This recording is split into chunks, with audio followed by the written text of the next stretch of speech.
On to Jason Pryor.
Terry, was it as bad as the scoreline suggested? It feels like it to me, without a doubt. The first half was a horror show. Made 3 substitutions, could have made 6. Defensively, we were not good enough at any time today. I thought the 3 boys that come on made a bit of a difference. Byron took a goal. Chooks is always a welcome addition to our side, and Jim come on and done okay. The 2 goals we conceded second half were both from square balls from midfield, which are elementary errors, but if I look at the catalogue of chances we gave them, it's hardly surprising they scored 6, is it? Was there any consolation from the second half that you could say you drew a 2-2? The only consolation really is the fact that our fans have travelled a long way here. They've seen us 6-0 down, and at least we showed a little bit of fight to try and score some goals and get back in the game. And we scored 2 in the second half and could have probably scored another 2 easily. But that's not the issue. Whether we could have scored 4 or 5 isn't the issue. We conceded 6 and could have conceded 7 or 8. So that's what the problem is, and that's what I'm going to have to deal with. Having conceded 6 goals for the first time since promotion, is that the worst defeat since you've been back in the Football League? We got beat 4-0 at Macclesfield, and that felt terrible. What we managed to do the next week was bounce back, and that's what we've got to do now. We need to bounce back and show some resilience and some character, because that's not good enough today. Does it make you think that perhaps there's still time in a transfer window? Any moves there, perhaps? I don't know about that. You also have an issue with finances at the club. We're stretched enough, and the budget stretched the breaking point. So the players that I've got to get better from, and that's what my main priority is at the moment: getting more out of the current players have got defensively. I think we're going to score goals. I think we're going to create chances, but defensively it's not been good enough.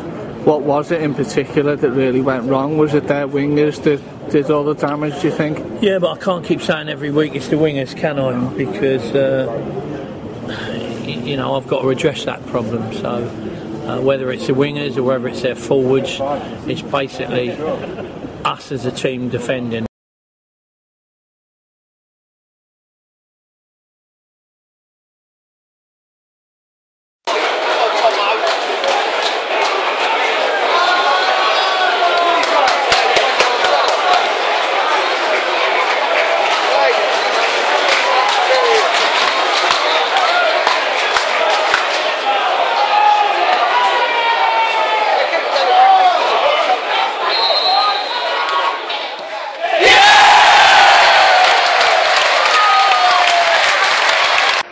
Drawn 3 of their last 4 fixtures. Simon Bassey, meanwhile, continued in caretaker charge for AFC Wimbledon following the departure of Terry Brown. It was a welcome lift when George Frankham crossed for Byron Harrison to claim his 5th goal of the season. Going into this fixture, only Morecambe had conceded more goals at home in the division than Plymouth. Another setback. It almost got worse. Jake Cole forced into a fine save to push away Rashid Youssef's strike. Plymouth came close to an equalising goal. Rhys Griffiths crossing for Paris Cowan Hall just a few yards out from the goal line, but he was unable to finish. Conor Hurricane then saw his curling effort force Seb Brown into an excellent stop. The Irish midfielder left frustrated. Argyle equalised from the penalty spot, but in controversial circumstances. Referee Keith Stroud had judged that Yero Mambo had brought down Guy Maggio. It looked to be the other way round, with the Dons player who'd been fouled twice. Stroud saw it differently. Griffiths with a penalty saved by Brown, but the Plymouth player scored from a rebound. Cool on Wimbledon. The Dons, though, won it late on. Rashid Youssef with a moment that mattered in injury time. He'd been brought into the side to replace Christian Jolly, and his deflected effort off Robbie Williams deceived Cole in the home goal. A tiny don't know lift about AFC Wimbledon. They are one of the stories of football in the last 10 years. They were formed out of the ashes, of course, of the old Wimbledon, who became the MK Dons. They're put together by supporters. They got their money together and basically they formed this new thing. And their manager, Terry Brown, was sacked last night along with his assistant. He joined the Dons in 2007. He led the club into the Football League in 2011, following 3 promotions in the space of just 4 seasons. Just take a pause because Barcelona have just scored. Let's go to Adam. I said he'd been quiet, and it's Lionel Messi. Christian Tello on the counter-attack, to be fair, Spartak Moscow have been all over Barcelona for the last 10 minutes. Counter-attack, Christian Tello breaks the wing, goes round the one of the 2 defenders, gets there, the goalkeeper comes to him and he cuts it back to Lionel Messi, who has an open goal to slot it into. And 2-2 game on here, and I suppose quality Barcelona have on the pitch, it's no surprise really. OK, well, the bookmakers were right with that one. Now then, let's go back to the sacking of Terry Brown. He was the 7th longest-serving manager in England. He says he'll be back on his time at Kingsmeadow, and look back rather, with fond memories after guiding the side from the Isthmian League to League 2. He says, I cannot say I've enjoyed this season as it's not gone well, but my abiding memory will be our 3 promotions. I'll never forget having the honour of being the manager to AFC Wimbledon back into the Football League. It's not a time for being despondent about leaving the club. It is time to remember the fantastic times that we have had here. And they have really been one of the stories, as I say, of football in this country for many, many years. Let's speak to an AFC Wimbledon fan. Alex Mitchell is on the line. Are you surprised? Are you sad? I mean, I know he was very upset last night. Yeah, I mean, sorry, just before I start, I wanted to correct something as well. You said about Milton Keynes Dons, the club moving there. I don't think any AFC Wimbledon fan would ever say that the club moved to Milton Keynes. I think they'd say that they're a different club altogether. Okay. But yeah, on Terry, I'm not surprised. I think it was inevitable, unfortunately. It was the right decision to make. But at the same time, for most Wimbledon fans, you know, Terry has and always will be a legend. He's, you know, got us 3 promotions in 5 years. will always have a place in our heart for Terry and he'll always feel like part of the club. But at the same time, results aren't going your way. Football's a cruel game. And I think it's time to depart, to part ways and move on, unfortunately. I've always thought with AFC Wimbledon that they've created a problem for themselves in that the amount of money that's available to them is going to be pretty finite. They don't have... The way that you fund yourselves leaves you open to sort of only buying kind of League Two players. Is that unfair? Oh, I mean, I think the model that we adopt is something that's developing in this country, but it's been very successful. You look at Germany, where clubs are all 51% by law owned by their fans, where even clubs, Barcelona, Real Madrid have not quite the same, and I know that there is the sort of global market available to them, but there is a model that is available for fan-owned clubs to succeed. And I think although we are still developing, we're attracting more people, we're attracting more fans, more and more people coming to watch the games, and with that sort of thing in mind, the club will continue to grow. So who would you like to see take over? Because I just think sometimes it was there for 5 years, and it's like in a relationship, it's like when it's coming to an end. There's not that excitement and that sort of spark between the players and the manager. It happens sometimes. You're just there, you get complacent with each other. So who would you like to see come in to provide that spark? Well, I mean, there's a few names been floating around already today, and I don't want to comment on the individuals. I think it's a matter for the board's sake. But the sort of person I would like to see, I'd love to see someone come in who's had the Football League experience that Terry didn't have, and I think that was, although he did a good job in his first season, we had a respectable finish. I'd like to see someone coming in with that league experience, someone that knows how League Two works, knows how even League One works, start to push us forward and look to develop us more as a club. Work with, we have, and unfortunately Terry couldn't unlock that potential this year. We've got a fantastic young squad with some great players coming through the youth team, Frankie Merrifield, Hugh Johnson, Jim Fenlon, all those players that are coming through. But unfortunately Terry just couldn't get it to click this year, and as you said, the relationship sort of faded away of how it was working. So I think what we need is someone that can come through, work with the players we've got, work with the talent that is there, and start to build us and look forward and see how we develop over the next couple of seasons. All right, Alex, thanks very much indeed for your comments tonight. That's Alex Mitchell, who's a fan of... Highlights to show you now, and plenty of them. It turned out to be an evening of epic proportions. This was a contentious moment right at the start when Matt Mitchell-King seemed to foul Jason Walker in the penalty area. Referee pointed not for a penalty but for a goal kick, and in the aftermath, while we were looking at these replays, Scott Kerr got a yellow card. That's what the cheer was for there. But Danny Kearns had an excellent evening, and Nana Oyebanjo in midfield at the start, and a chance to open the scoring. But this is how it did happen. Kearns involved again with the corner, and Seb Brown with the moment he won't want to see. No suggestion really of a foul. Clark Carlisle was certainly inconveniencing him, but he was being grabbed as well, and the goalkeeper somehow guiding it into his own net. This is a definitive angle on it off that right fist. Right fist, wrong direction.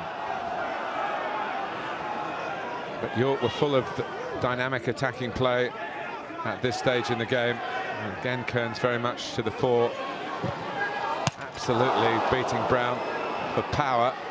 Back off the crossbar, back to Kearns again, then Blair going in with the header. It's still just a 1-0.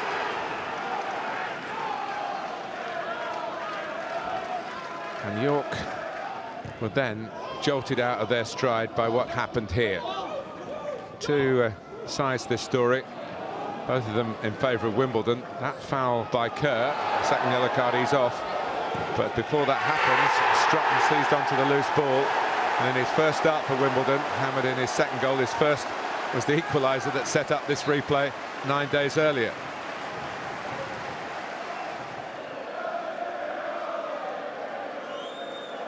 And all credit to the referee for not blowing up straight away for that. Seeing that the ball was loose, Wimbledon had it. And in it went from Strutton. And off went Kerr. So for the rest of this long evening, York City, remember, with a man less. But Brown's nervousness was still a feature of that first half. And just look back on these chances and think that if Matty Blair had put that in, York might be even with the disadvantage of being a man down, might have been able to see it through. Look at the pace from Charlie Strutton here. This is the goal by which it looked as though Wimbledon had won it in regulation time. Strutton's power, as I say, a little bit of a League Two Wayne Rooney about his work, bulldozing his way through. Only one thing in his mind, get the ball into the back of that net. And he was a constant menace to York all evening. And he could have got himself a hat-trick. We can give him a hat-trick really over the 2 games. But he'd love to have got it in one night. And the left foot letting him down this time. And then right near the end, a long free kick from Michael Ingham, the goalkeeper. Clark Carlisle heads it down. Great first touch from Jamie Reid. And the second one is a scoring touch, a sensational arrival as a substitute. No wonder he wants to take the acclaim. Wimbledon had problems dealing with delivery into the penalty area all evening.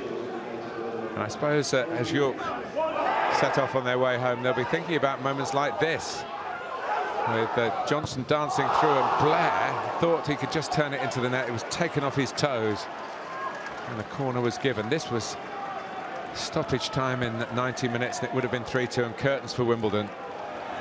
But they got to extra time, and again, a moment that Byron Harrison doesn't know too much about. As I say, almost too embarrassed to honour the goal. Clark Carlisle face down, wondering how his team can be so unfortunate. Just hit his body, really, but on a bony enough part to carry it past Ingham. And they're in front again, the home side, in the first period of extra time. And a couple of minutes later, there's no fortune about this. Very well worked. Strutton across the goal. Jack Hudson. That's how he's earned his living. Right place, right time. And it should have been a stroll through the second period of extra time, really, for Wimbledon. 2 goals up, 4-2 in front, and still with this man advantage. But great work by Smith, the centre-back, who was pushed up. Chance for handball. Reid in there. Comes out to Chambers. There to be hit. Just took a little nick. And onto the post and away. And again, frowns for York faces when there could have been smiles. But they never gave up, even after this disappointment. And another crazy goal at the end, again with Carlisle in there. But Reid in there actually hits Jamie Reid and rolls in for his second of the evening. And a terrific cup tie, 4-3 to Wimbledon. The FA Cup is supposed to be romantic. Think again. This Sunday it stages the ultimate grudge match. MK Dons against AFC Wimbledon. I made the mistake once of sitting on this sofa saying that which would be the ultimate derby you'd like to cover, and I said that this game, and it was made very clear to me very quickly that this isn't considered either a grudge match or a derby by AFC Wimbledon fans, because this is a game that should never happen. It should never have been allowed to happen. You know, MK Dons should not exist. We had our league place, in our view, taken away from us and moved 60 miles up the motorway. It's almost as if somebody went into the middle of Portsmouth's financial troubles and yanked them up to Croydon and then announced to the world that they'd saved them. As the original Wimbledon morphed into Milton Keynes Dons, the fans set up AFC Wimbledon. Some of those fans say they won't attend Sunday's FA Cup match. I was made a promise to myself that if we ever played them, that I wouldn't cross that line. I'm not willing to give them my money. I just can't go. The man who masterminded the MK Dons move is Pete Winkleman. He's been asked by AFC Wimbledon to drop the Dons from his club's name. So will he? For me, absolutely not. To try and reinvent where we've come from, I don't think that's right either. And I'm very clear, the only people that can change our club's name are our supporters. The goalkeeper who captained the original Wimbledon to their finest hour believes MK should drop the Dons. I think it'd go a certain amount to appease the fans at AFC Wimbledon, the fact that, you know, it will sever any type of link with Wimbledon FC, the fact that, you know, they will be called just MK.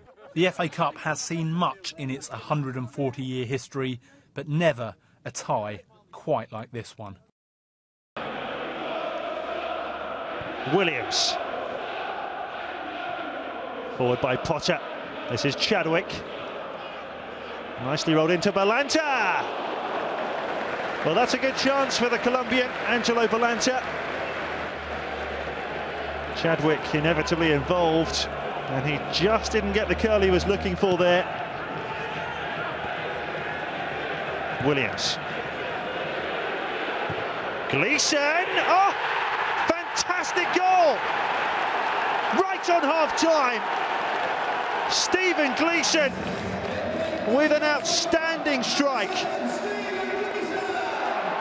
Well, there looked to be little danger here, but he wasn't closed down very quickly. And what a shot that is. Look at the way this curls away from Sullivan. Williams. Well, he's come, Sullivan, and Bodic has failed to hit the target. Good chance this for 2-0. Sullivan didn't get much on that, and Bodic fired wide. Long, back to Asano. Now Midson. This is Toby Ajala, and Midson again! Well, would you believe it? It's the equaliser. Just before the hour mark, Midson starts it here.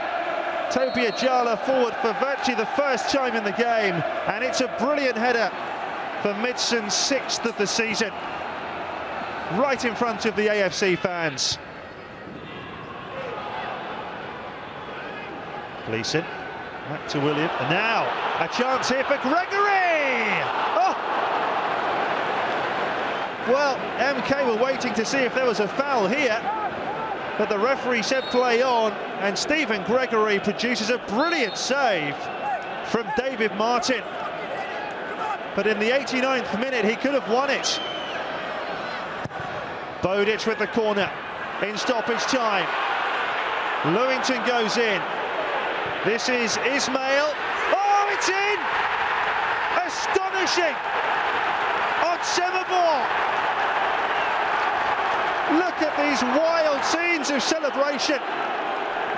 Well, this is heartbreaking for AFC Wimbledon. They thought they'd clear the danger there. Ismail found Otsemabor, and look at this for a cheeky flick. How intentional this was, I don't know. But he managed to loft it over Neil Sullivan, and MK have snatched it in stoppage time. Heartbreaking for AFC.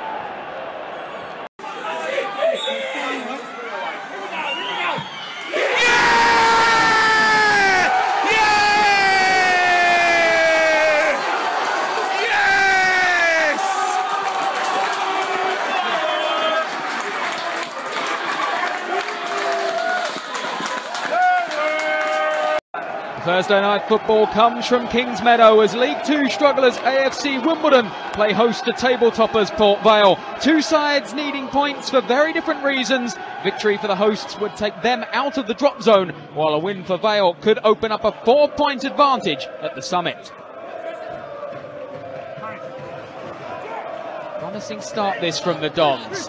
Midson. Port Vale just backed up onto the edge of their own box here. It's Meads who's going to try one. And he wasn't far away, John Meads. Just spotted that gap and went for it. Fenlon wins it. Meads takes over. Jim Fenlon has gone on the overlap, and here he is. It's a delightful ball, and it's an even better finish from Midson. Oh, Jack Midson. What a timely goal that could prove to be. The best he's got since he scored against MK Dons in the FA Cup, and he just loves playing against Port Vale. That's his 4th in 5 games against them. And it gives the home side a deserved lead inside the opening 10 minutes.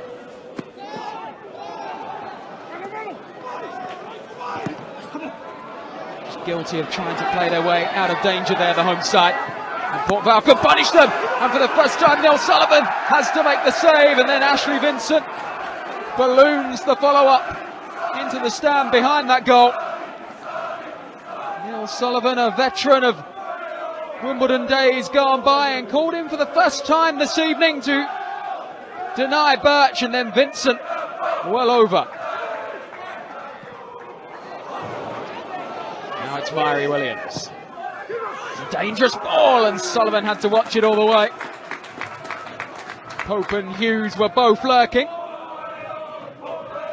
Neil Ardley will be delighted that his side have the lead. A little concerned that Port Vale are starting to come back into this one and look a lot more menacing as well. Again, space for Myrie Williams. This is Duffy now to take on the shot. Sullivan hasn't held it, and Lee Hughes has put the rebound wide, although there may well have been a Wimbledon player who got the last touch. It was Richard Duffy who had the eventual shot not held by Sullivan.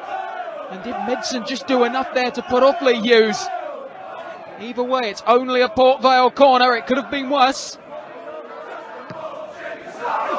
Dangerous delivery as well, and Sullivan has to make the save. It may well have been Liam Chilvers who got the final touch to that. Man on loan from Telford. Pope was in there as well, looking to add to his 24 league goals this term.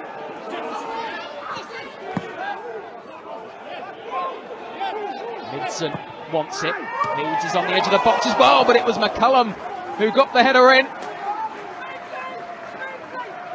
West Ham Loney in good form as well. 4 goals in his previous 5, and not far away from adding to that tally.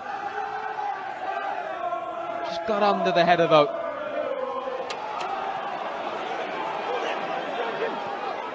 Duffy has to go back and manages to get the challenge in. It'll be a corner for Wimbledon. Hussey forcing the issue down that left-hand side. There'll be more to take this corner. Tugging in the box. Oh, it's a penalty! A penalty to Wimbledon. Liam Chilvers punished for the foul on Pim Balkestein. It takes a brave referee sometimes to give those, but he's probably got it spot on. And what a chance for Jack Midson. This for 5 in 5 against Port Vale, and it's a superb spot kick. And what a tonic this is for the strugglers. 2 goals to the good, and on course for a crucial 3 points. Into the final minute of this first half. And Port Vale are going to have real work to do in the second half, although they could pull one back here. Oh, I say, it's Daniel Jones on his debut. Would you believe it? The man signed from Sheffield Wednesday only this week. And what a way to mark your first game for a new club. It's his first goal for Vale. It's his first for anyone in 4.5 years. And what a hit. It could be a real game changer. Midson. And it's Ajala. Turns away from his man, and the shot's deflected, and Wimbledon restore their 2-goal lead, but the flag is up. It will not count. And AFC Wimbledon denied the cushion of a 2-goal advantage once more. Ajala with the effort. It was Midson standing in an offside position, but did he know too much about it?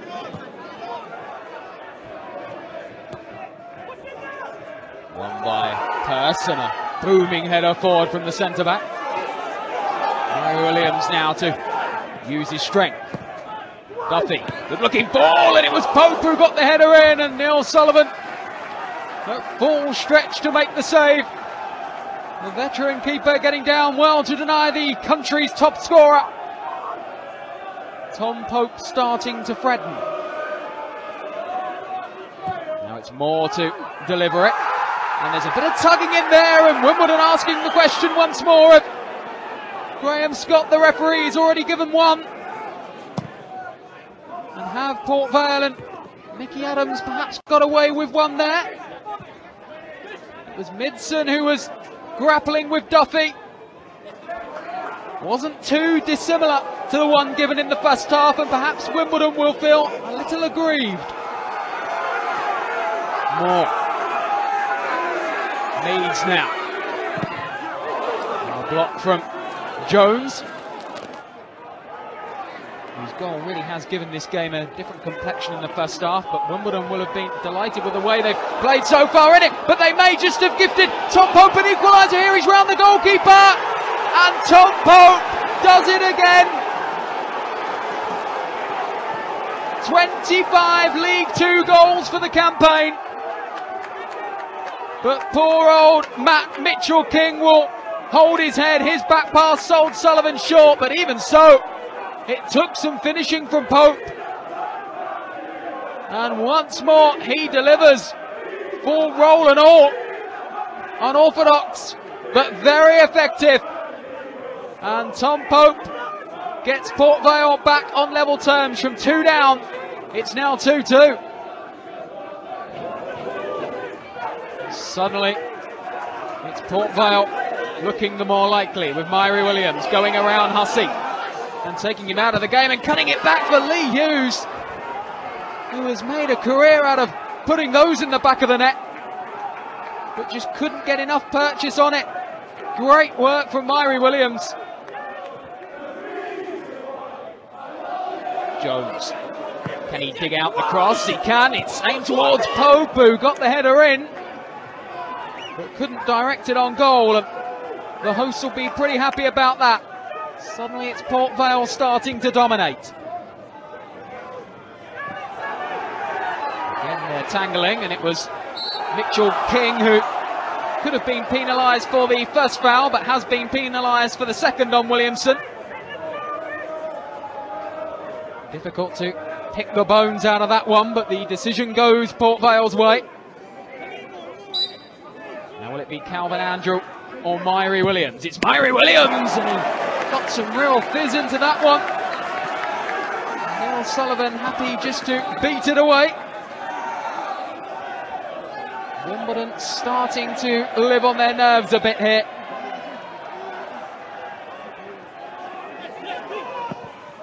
Burge launches it forward. Port Vale looking for this late winner. Jones, who got them back in it with that goal just before half-time, and Wimbledon happy to clear it. Anywhere will do now. They will certainly take the point. Port Vale have dominated the closing stages, but in the end they have to settle for the point. Neil Ardley thought his side were going to take all three, having taken a 2-goal lead, a brace from Jack Midson. But it wasn't to be. Daniel Jones' first goal in Port Vale colours just before half-time put a whole different complexion on the game. And then that man, Tom Pope, came up with the equaliser to make it 2-2. After that, Port Vale looked as though they could have gone on to win it, but Wimbledon held strong. They're still unbeaten in 2013, but they fail to get out of the drop zone tonight. For Port Vale, this draw means that they go 2 points clear at the League Two summit. It finishes at Kingsmeadow. AFC Wimbledon 2, Port Vale 2.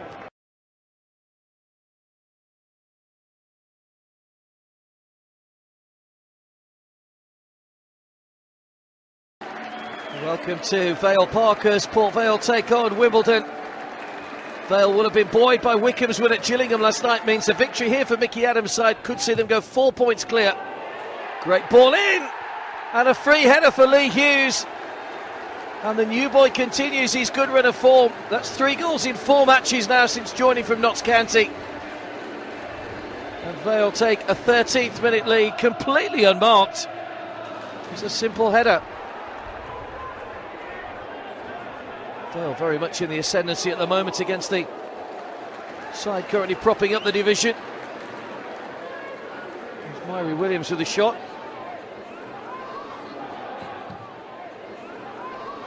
There's Yusuf.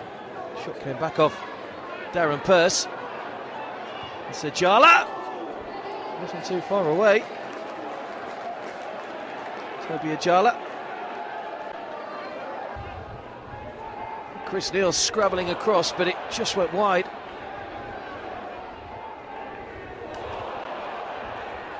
Turn again by Myrie Williams, causing all sorts of problems. Good turn of pace as well.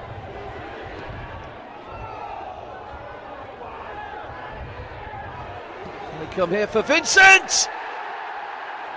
Well, it's taken a heavy deflection, but Ashley Vincent will claim a second goal for Port Vale.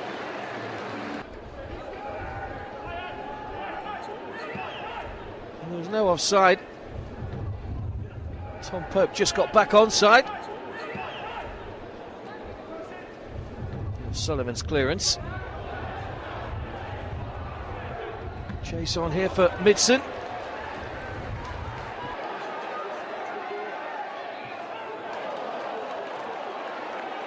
Good save by Neil.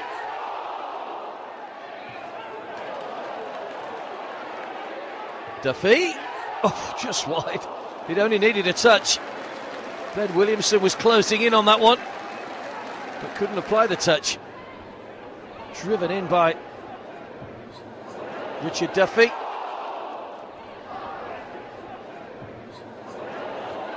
To the near post again. It's Tom Pope's header that just flicks the top of the crossbar. And the Football League's leading goal scorer inches away from adding to his tally. Just off the top of the crossbar.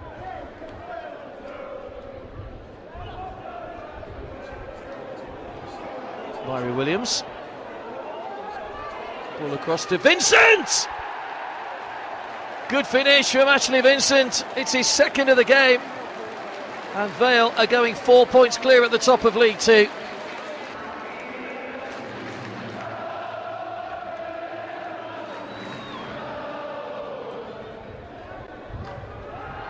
Is there a consolation in this for Wimbledon?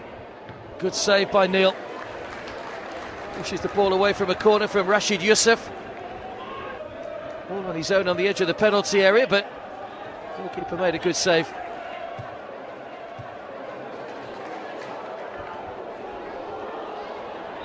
Vale haven't taken their foot off the gas as the full-time whistle goes.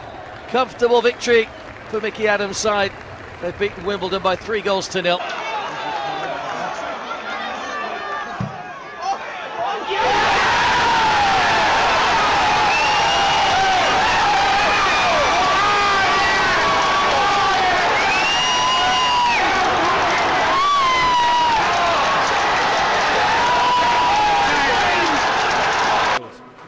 Guttridge.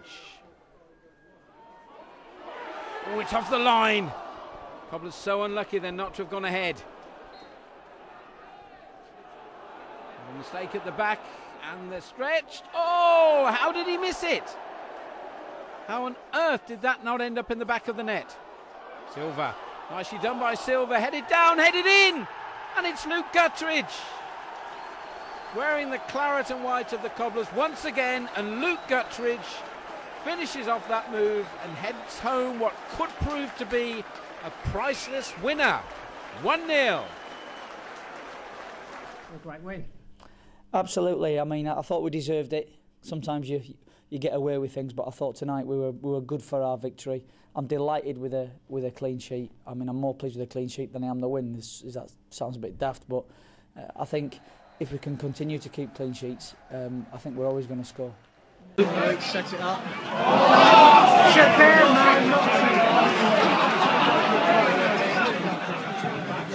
Goodbye.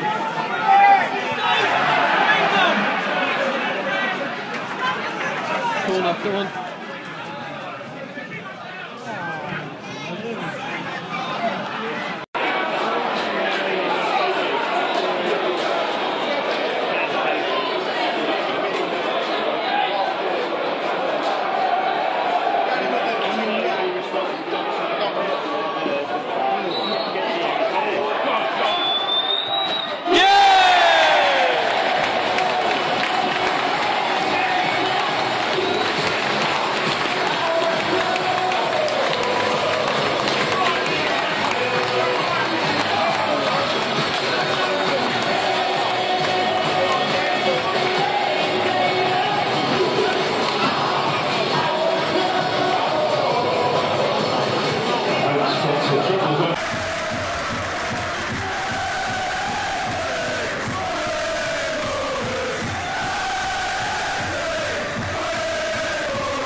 Wimbledon scene at the start of spring. The Dons' recent revival was checked on Tuesday when they were beaten 4-0 at Accrington, just their second loss though in 9 games.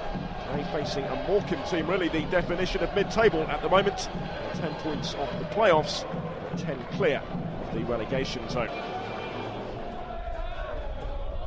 It's Eddie Threlfall standing over this free kick for Morecambe. Too many targets to aim for up there, and he's found one of them. Dons' defence needed to be alert there to clear that away. Looks like this will be an in-swinging free kick then. Chris Hussey. Comes, but it's not a good one. It's cleared away by the first defender.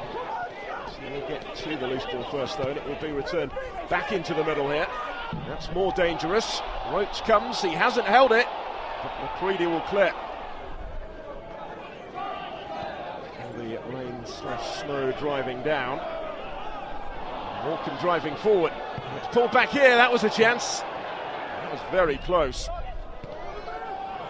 Holroyd won that well, and he's found Redshaw, who is onside and in on goal, and denied by Sullivan. Another excellent opportunity for Morecambe, and real credit here to the goalkeeper who saves with his legs.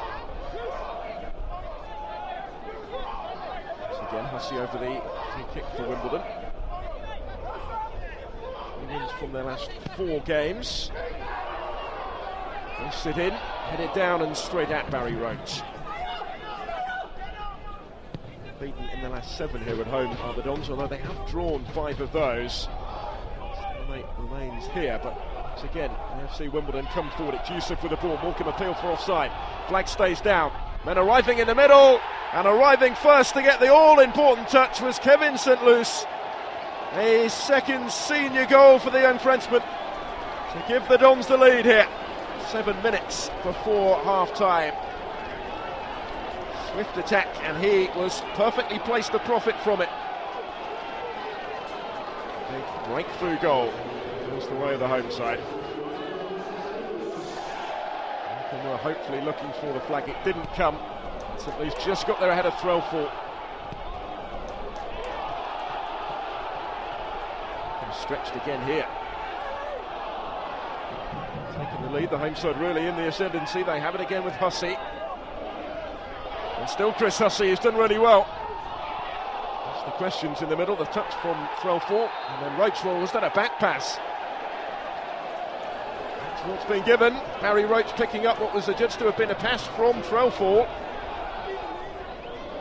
Down in communications in the Morecambe defence. Will it prove costly for them? On top, searching a second goal. They'll go for power. They appeal for handball, and the penalty is given. Penalty given right on half-time here. And it's all falling apart for Morecambe before the break. There was a hand in there, wasn't there? It will be Jack Midson to take the penalty and to score. Coolly done from Midson, as he sends Roach the wrong way. It's his 3rd goal in 4 games. More importantly, it's a 2nd goal for AFC Wimbledon just before half-time here. Really confidently done by Midson.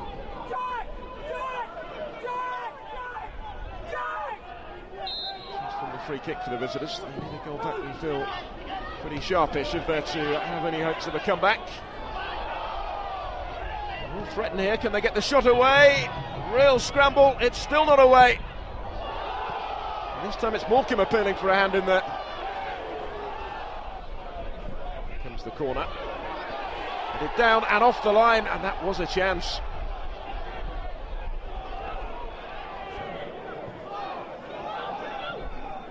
And without a win in 3 games, just 1 victory in 6. Those runs will extend. The Wimbledon lead very nearly extended there, but for Roach in the way of the shot. Silly, the Morecambe substitute make a difference. Tricky customer, and he's got the cross in as well. And it still needed Sullivan to be alert to touch that over the top. Would have been expecting his defence to do the job for him there, Sullivan, but not so. By Hussey. Looks like the Dom's job is done though. No hurry here. And they are able to celebrate a 4th win in 5 games to pull further clear of the battle at the bottom. It's finished Wimbledon 2, Morecambe 0. Come on!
The Wimbledon fans. I'm filming it now. Geos!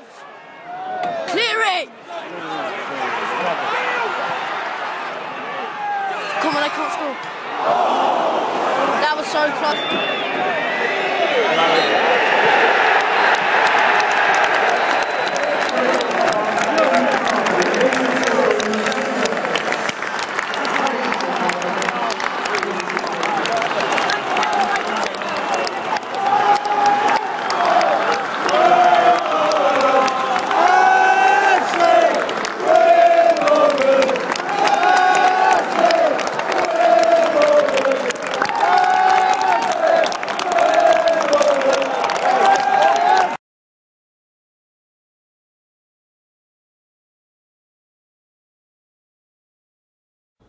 Hello, and our Division 2 match this afternoon. An invasion of southeast London. It is the club of clubs, the brotherhood of 92, the Football League. Down in its lower reaches lay 3 clubs from far-flung corners of the capital, and one could go, forced down through the sluice gate at the bottom of League 2, sent to that dark place, non-league football. And who might fall on this last Saturday? On the storyboard of his life, Edgar Davids can record many grand teams: Holland, Ajax, AC Milan, Juventus, Barcelona, Inter Milan, Spurs. A player that once sailed among the stars, now scrapping in the bilges with Barnet. Davids the novice here. Barnet like barnacles, apparently at home down here, for the 4th year in a row, fighting to stay up. Neil Ardley once knew high times as a player, with Wimbledon in the Premier League, now a boss in the bowels with AFC Wimbledon, the club once sent down into limbo that rose again. Would they fall again? Dagenham and Redbridge, in free fall ever since manager John Still left them for Luton in February. Loyal servant Wayne Burnett, with vast experience as a player throughout the Football League, but suddenly a caretaker manager scrambling to avoid its cruel annual sacrifice. Burnett, Ardley, Davids, united as managers on the last Saturday, when all 3 had to win to be certain of safety. Could all 3 stay in the Football League? For 2, possibly all 3, sheer relief, the wonder of survival. For 1, perhaps, the despair of the drop.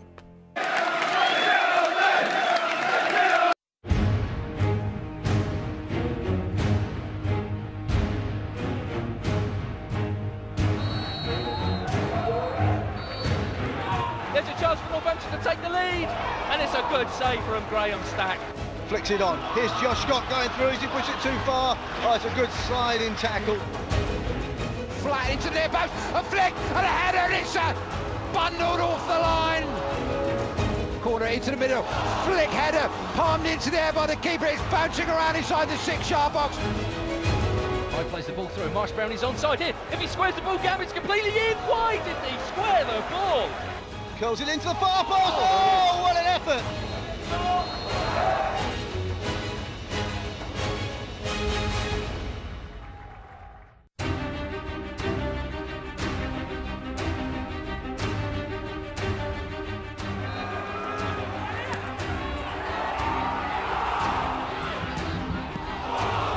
Sammy Moore then, right-footed, lifts it into the air, a Hedgecote, flick header, finds the target!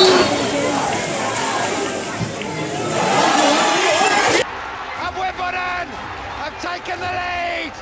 It's a corner for Fleetwood, played into the middle, and Wimbledon have thrown away the lead just moments after grabbing it. Ball's bouncing about, there's a goal for York City! Here comes Northampton, it's a great chance here, he plays the ball in, it's a chance for Northampton to take the lead! And they have!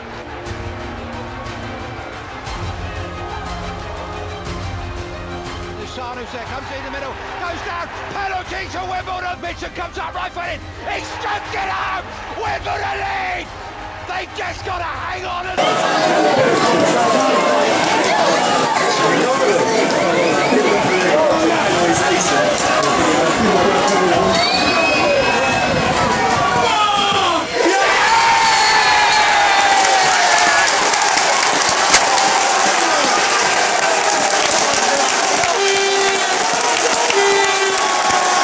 Throw it all away again! Plays a lovely ball, shot's going to come in, it's 2-0! Barnet in desperate trouble! Smashes it across the goal! Oh, Jakey Hyde should have scored, should have scored! 3 minutes of stoppage time, the ball was in the area, cleared down to the edge of the box. Howell! Oh, what a strike, what a save! Referee says that'll do, and at the moment, Dagenham and Redbridge are still up. There is the final whistle here at Sixfield. Barnet have been beaten. We're just waiting on confirmation from Wimbledon Fleetwood. Pryor just looks at the corner flag and the referee blows the final whistle and Wimbledon have done it!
This afternoon's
It's no secret that to get 3 points out of a possible 36 early on, you know, you give yourself a mountain to climb.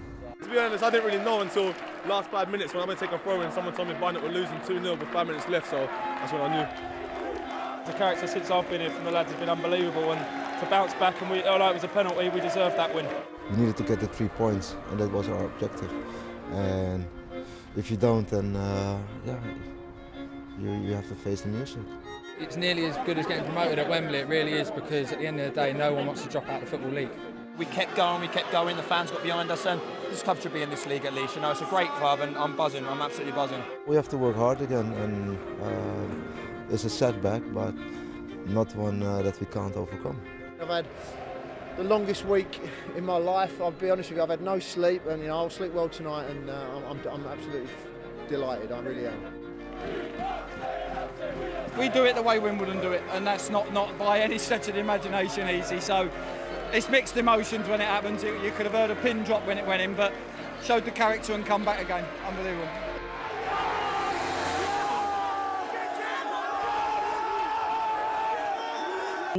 Yeah, it's a really long week. You know, after we'd done a great fight back at Gillingham, we knew it could be in our hands. We knew that mathematically we just had to win, and we wanted the game to come around quick. It's been a painful week. So you just managed to stay up, but you must have considered if you'd have gone down, it would have been a very different scenario financially. What would it have meant for your club? I think the club's been run sensibly over the years. You know, it's a fantastic club where they've come from. I just think for us to kick on and really, you know, we've got Plough Lane in the background, we're trying to get back to there, and things like this would make a big difference to stabilising. For me, it'll make a huge difference to be able to really try and take it on. You know, going back down the league would have made that really tough.